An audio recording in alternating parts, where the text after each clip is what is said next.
way. What would you like to see done if you were a parent? Wouldn't you want to be told that your child was thinking about this? Wouldn't you think that was important? Unfortunately, there is a very small percentage of parents who are not the parents we would wish them to be. In this video, we are going to watch British politician Jacob Rees-Mogg discussing the idea of whether or not schools should be telling parents that their children are trans, with barrister and brave, beautiful, stunning woman Robin Moira White. So let's get into it. Very pleased to be joined by Robin Moira White, who is an employment and discrimination barrister and has kindly come all the way from God's own county, from Somerset, to join us this evening, and we'll both be heading back there later only on. A constituency away from yours. Only a constituency away, so thank you for coming up, because no one ever wants to leave Somerset to come to London. Look, I think I agree with you on the basis of toleration, that it's really important that trans people aren't discriminated against. But how do we get this balance right so that children are protected? Well, I think, I mean, you offered your listeners, your viewers, a welter of statistics, and I could pick through those. Now, from trans people's perspective, we're in the middle of a moral panic, rather like we were over gay people at the time of Section 28. And let me pick out one statistic from those that you quoted, the 87% desistance statistic. Now, that study took trans to mean a natal boy doing anything, picking pink clothing out of the dressing up box at the primary school. And that study is significantly challenged. And unfortunately, there are a lot of statistics like that out there.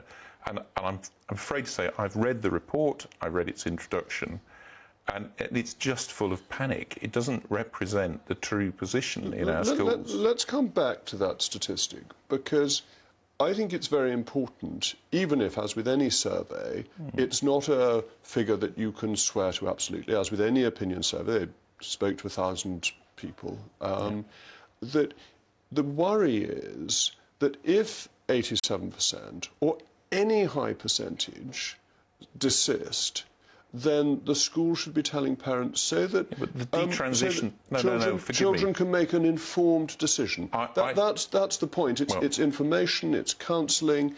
It's not something anybody would rush into. So that seems pretty self-evident, but the fact of the matter is that they can sit around and talk about this until they go blue in the face. But we just don't have the data on this. We can't yet see just how terrible and damaging this is, because there's no reports that show this is what happens after 10 years, after 20 years, after 30 years, with any significant number of people, because this has only been happening for 7.5 minutes. So to be taking the position that these gender transitions should be happening to children at all is absolutely outrageous, let alone what the stunning, sexy woman is arguing for, which is that parents shouldn't be notified. I'm not a dad yet, but if I was, and I was told that my child had begun a transition without my knowledge, because supposedly I'm a bad parent if I ask any questions, and hence I shouldn't be a part of the conversation, I can't imagine how engulfed with rage I would be. It's so alarming because the family structure is so important, but these days the government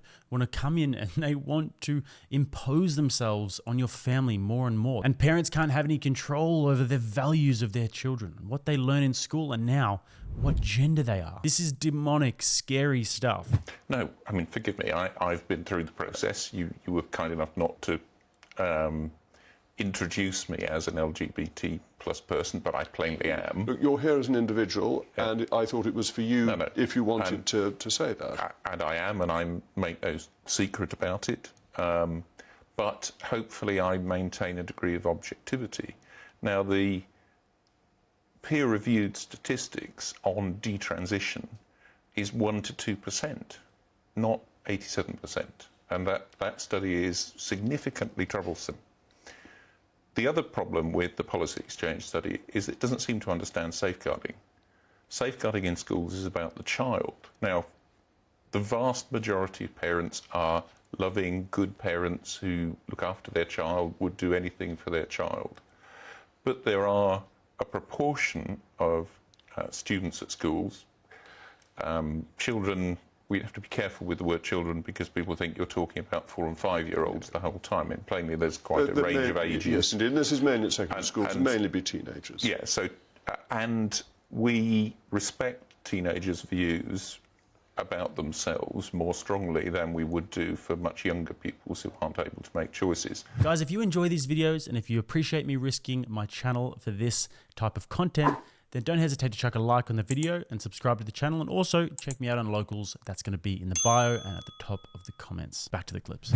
And one of the things is that we know that that's a range. So the Gillick test, for example, recognises maturity, and it also recognises that people of the same numerical age may be at different levels in Gillick. So it's absolutely right that those individuals should have proper information and the best support. But another comment that you drew from the report... Let's just draw on that, because the worrying statistic is that 72% of schools don't tell parents. Now, I accept your point that there will be some parents who are not the perfect loving parents.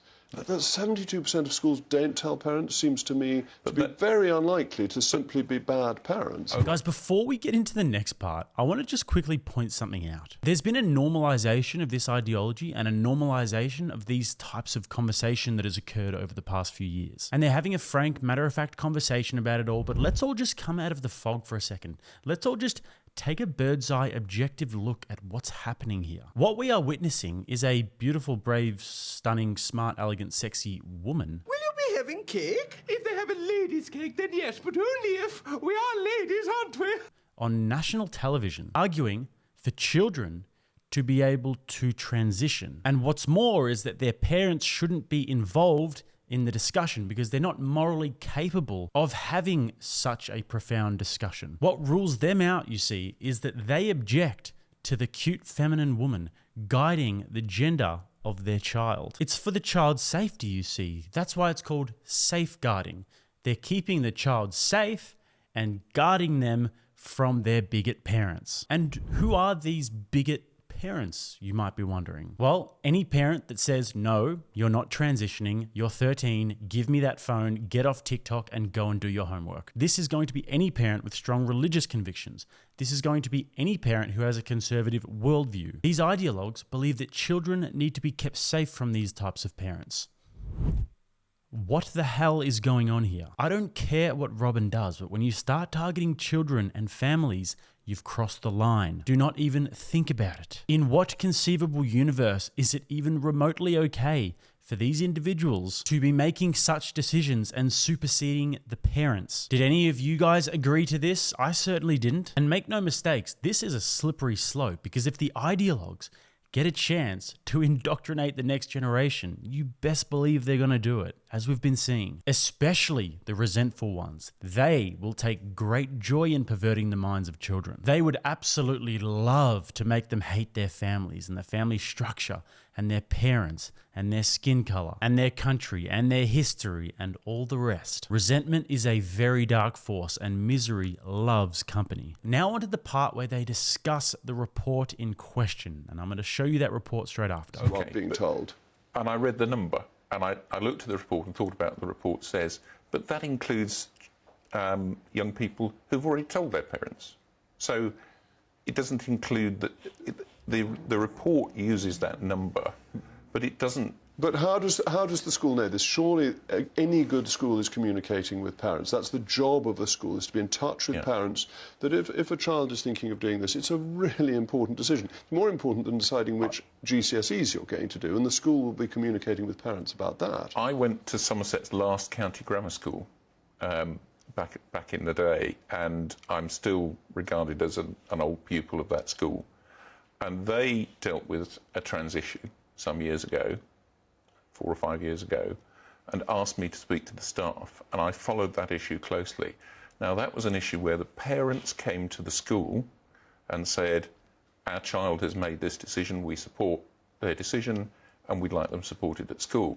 Now, the report would say, perhaps, that's an instance where the school is not talking to parents. I don't think they would, because the school is then clearly talking to parents. No. But the way the statistics are presented... I think you're being unfair on the report, because if they're communicating whether it's initiated by the parents or by the school, that is, the school is in touch with the parents. 72% it's a report that said it's that very they hard to would be not be generous to. in touch with the parents. It's a report that's very hard to be generous to. I believe that it completely misrepresents the position with schools. I speak to schools about safeguarding as part of my practice. But doesn't it fit in with the figure that 40% of schools have a self-identity policy? Then you might feel you didn't need to talk to the parents. Well, and that the figures that the report has coalesce, they make a consistent case. No, they don't, I'm afraid, because 60% of schools don't have a policy. Doesn't mean that they won't treat. It doesn't say then how they would treat a particular child in a particular way. What would you like to see done if you were a parent? Wouldn't you want to be told that your child was thinking about this? Wouldn't you think that was important? Yes, in principle, yes. But safeguarding, unfortunately, there is a very small percentage of parents who are not the parents we would wish them to be. And they, on occasion, are the parents that generate the safeguarding need. And that's where safeguarding comes from, is focusing on the child. Did you catch that, guys? There are a small percentage of parents who are not the parents that this sexy, elegant woman would like them to be. Shame, shame, shame, you bigots out there, and you know who you are. But with that aside, let's have a look at this report. I had a look through this report, and I'm going to leave a link in the bio to it so you guys can check it out. And I want to give credit to Lottie Moore, who is the author of this. She's doing some fantastic work. So as you can see here, guys, out of all of these schools that they consulted about this, 28% of them said that the parents are reliably informed. 62% said that they are not reliably informed, and insufficient detail provided for 10%. And this goes even deeper here, guys, because as you can see, it says, in line with the Equality Act 2010, staff will not inform a parent or carer about a student being trans or trans questioning without the student's consent. This is quite terrifying, guys. And if you really get to the nucleus of what Rockin' Robin is about to say, then it gets worse. Isn't there a further worry that the report again points out that there's a much higher proportion of children who are in care or who are adopted, so that there is an issue, and indeed have autism, an issue of troubled children who aren't getting the support that they need? And shouldn't they be helped before making such a big decision? It's not to say the decision is right or wrong at the end, it's just saying that they should be helped through it. Well, I'm afraid to say that the biggest need for children who identify as trans at the moment is proper medical support, because at the moment the waiting times are such that they pass entirely through puberty. Waiting times can be 3 or 4 years now, such that the distressed child is not being helped in any way. And that's the worst. I absolutely support children who identify as trans having the very best help and support. And the biggest problem is that there isn't the resource in support services to provide them with that. Panicking about what's happening in schools with a report that virtually every line of it could be challenged in some way or other is not a good place to start. Looking at what support there is for trans people, and particularly trans young people, is very important. Well, thank you for coming on to challenge the report. I don't agree with you on the quality of the report. I think it's a very important contribution and fundamental to protect the family. So there you have it, guys. Debate solved. Beautiful, brave Robin has the answers. Of course, why didn't I think of this? More resources needs to go to immediately and medically transitioning any child that becomes confused from watching a TikTok video, or having a blue-haired Marxist confuse them with ideology, or going through puberty and being confused about who you are, or just being gay. And any parents who would object to this should not be consulted. And if you're a racist, bigot, climate denier, anti-vaxxer who even so much as tries to deny the veracity of this claim and asks why you have to accept this new orthodoxy, well, the answer is simple. Because the beautiful, brave, stunning, sexy, elegant, cute, pretty woman said so. Good day. So with that, guys, hopefully I don't get cancelled for this one. Check me out on Locals in case I do. The link is going to be in the bio and on my social medias. If you guys want to watch another video, Click right here. Until next time, I'm Jake. This is Rattlesnake TV, keeping you armed and dangerous.